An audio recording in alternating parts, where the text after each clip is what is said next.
Hello বন্ধুরা, আশা করছি তোমরা সবাই খুব ভালো আছো। তো চলো দেখে নাও, আজকে সুন্দর একটা জার্নি তোমাদের সামনে শেয়ার করছি। যদিও এটা এখন করা হয়নি, বেশ কিছুদিন আগের।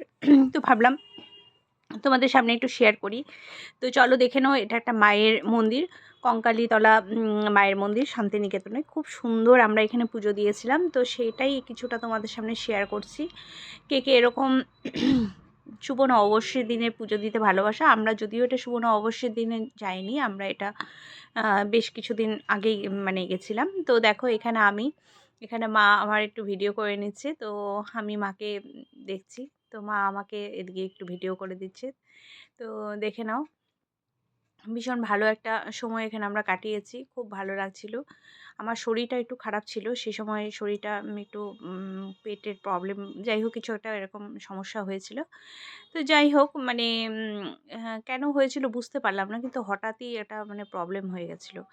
তো এটাই হচ্ছে ব্যাপার। তো তোমাদের সামনে একটু মায়ের মন্দিরে এসে একটু শেয়ার করে দেখিয়ে দিচ্ছি। আর খুব ভালো আমার টাইম কেটেছে এখানে। ভীষণ ভালো সময় কাটিয়েছি। পুজো দিয়ে প্রত্যেকটা সময় দেখবে পুজো দেওয়ার একটা অনেক সায়েন্টিফিক রিজন আছে। পুজো দিলে অনেক মন ভালো থাকে, শরীর ঠিক থাকে। আর একটা বিষয় কি বলো তো, সবসময় না আম পরিষ্কার পরিচ্ছন্নতাও একটা ইম্পর্টেন্ট একটা বিষয়। তো যাই হোক, এটা আমি মনে করি। তো চলো সবাই খুব ভালো থেকো। সবাই এই নববর্ষের দিনে খুব ভালো কাটুক, তোমাদের সবার জীবনে যা যা মানে আশা কামনা পূর্ণ হোক। আমিও আমার জন্য ভগবানের কাছে প্রে করছি। আমার অনেক আশা আছে, সেগুলো আমিও চেষ্টা করব পূরণ করার। অবশ্যই ঈশ্বরের আশীর্বাদ ছাড়া তো কিছু হতে পারে না। তো আমারও মনের অনেক ইচ্ছা আছে, যেগুলো আমি 2026-এ আমি সেগুলোকে কমপ্লিট করার চেষ্টা করব। একটা রেজোলিউশন আমার মনে আছে, সেটাও আমি করব। তো যাই হোক, সবাই খুব ভালো থেকো, সুস্থ থেকো। আর এভাবে আমার ব্লগ চ্যানেলে তোমরা চোখ রেখো। নতুন নতুন সব কিছুই তোমরা দেখতে পাবে আর তোমাদের খুব ভালো লাগবে। তো মন্দিরের ভিতরে দেখো, এবার আমরা প্রবেশ করেই নেব, দিয়ে এবার পুজোটাও আমরা কমপ্লিট করে নেব। তো খুব ভালো লাগছিল। আর ঈশ্বরের মানে মন্দিরে বলো বা ভগবানের মন্দিরে বলো, সব কিছুই আমরা নির্দ্বিধায় চাইতে পারি। ওখানে কিন্তু কোনো রেস্ট্রিকশন থাকে না। অন্য ক্ষেত্রে রেস্ট্রিকশন থাকলেও ভগবানের কাছে কারোর জন্যই কোনো রেস্ট্রিকশন নেই। তাই জন্যই ভগবান হয়তো সবার জন্য কিছু না কিছু ভালো মন্দ সবটাই রাখে। তো মনে করানোটা খুব দরকার। ঈশ্বর সবসময় আমাদের মনে করিয়ে দেন যে তিনি আমাদের আছেন, আমাদের সঙ্গে আছেন।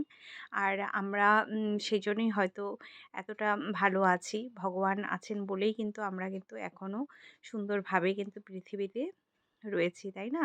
তো প্রত্যেকেরই ধরো মানে আম হুম যে জার্নিটার মধ্যে অনেক সুখ দুঃখ থাকে। তো সেটা থাকবেই, আমরা সেটাকেও নিয়ে অ্যাকসেপ্ট করে চলতে হবে। আর যাই হোক, আজকে আমার এই নতুন ব্লগে তোমাদের সবার সামনে এটা শেয়ার করতে পেরে আমি খুব খুশি হয়েছি। আমার ভীষণ ভালো লাগছে। তো বাচ্চাটি দেখো খুব সুন্দর, ফুটফুটে একটা বাচ্চা। তো হম একটু কান্নাকাটি করছিল। তো যাই হোক মানে আস্তে আস্তে আমরা এগোচ্ছিলাম। আর এই দেখো, এখানে ঘন্টাটাও আমরা সবাই বাজিয়ে নিয়েছি। ভীষণ ভালো লাগছিল, ভীষণ। দেখো সবাই কিন্তু এই ঘন্টা বাজাচ্ছে, আমিও আম করলাম, বাজিয়ে নিলাম। আবার বাজাবো আমি, কারণ এই যে এখানে দেখছি। আর মাকেও বললাম যে তুমিও বাজিয়ে নাও। তো যাই হোক, এই যে মায়ের হাত, মাও বাজিয়ে নিচ্ছে। তো দেখো, মন্দিরের ভেতরটা আমরা প্রবেশ করব, তোমাদের চেষ্টা করব দেখানোর। দেখাতে পারবো কিনা জানি না, কিন্তু আমি চেষ্টা করব ভেতরে মায়ের মুখটা যেন তোমরা দেখতে পাও সবাই। আর খুব ভালো লাগবে। এই ফুলের মালাটা কিন্তু মায়ের চরণে দেওয়া হয়েছিল। তো দেখো, এবার মন্দিরের ভেতরে প্রবেশ করব। খুব ভিড় ছিল সেদিন, কিন্তু এমনও অস্বাভাবিক ভিড় না, মানে ছিল, মোটামুটি ভিড় ছিল।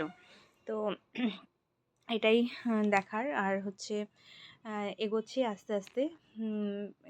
মোটামুটি আমরা পুজোটা মানে ঢুকে গেছি, তারপরেই হয়তো কিছুক্ষণের মধ্যে হয়ে গেছে, খুব একটা সময় লাগেনি। তো দেখো, এখানে স্নান করে নিয়েছিলাম।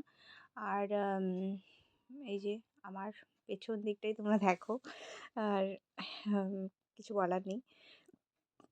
তো এই ড্রেসটা আমার খুব ফেভারিট। এটা আছে, আমি পরি, মাঝে মধ্যেই পরি। এটা একটা সেটের মানে জামা। তো এই দেখো, আমাকে এখানে ঢুকিয়ে দিলেন। আর এই যে আমি এখানে মায়ের কাছে চলে আসলাম পুজো দিতে। পুরোহিত মশাই, উনি ভীষণ ভালো মানুষ। চলো টাটা।